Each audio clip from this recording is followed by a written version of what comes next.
जल ही जीवन है।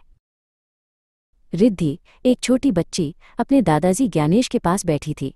दादाजी, उसने पूछा, लोग हमेशा कहते हैं जल ही जीवन है, इसका मतलब क्या है?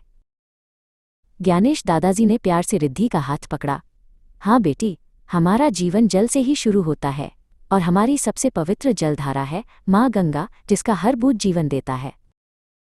सोचो, माँ गंगा का जन्म बर्फ से ढके हिमालय के पहाड़ों में हुआ। ये इतनी लंबी यात्रा पर निकलती है जैसे एक छोटी बच्ची घर से संसार देखने निकली हो। पहाड़ों से निकलकर वो मैदानों की ओर बहती है, लाखों लोगों को पीने का पानी और खेतों को सींचने के लिए जीवन देती है। उसकी लहरें संगीत की तरह हैं जो धरती को सुकून देती हैं। रास्ते में प्रयागराज में उसका मिलन उसकी बहन यमुना नदी से होता है। त्रिवेणी संगम पर उनका पानी मिलकर और भी शक्तिशाली हो जाता है, ज्ञान और भक्ति का स्रोत बन जाता है।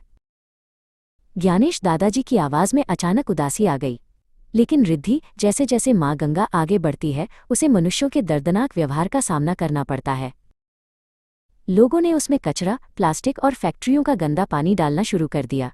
जिस नदी ने उन्हें जीवन दिया, उसे ही उन्होंने गंदा कर दिया। माँ गंगा का पानी अब रोता है। और सुनो, मीठा पीने योग्य पानी कितना कम है। पूरी धरती पर जितना पानी है, उसका 97% समुद्र में है। हमें पीने के लिए केवल 0.8% से भी कम पानी मिलता है। ये एक अनमोल मोती है।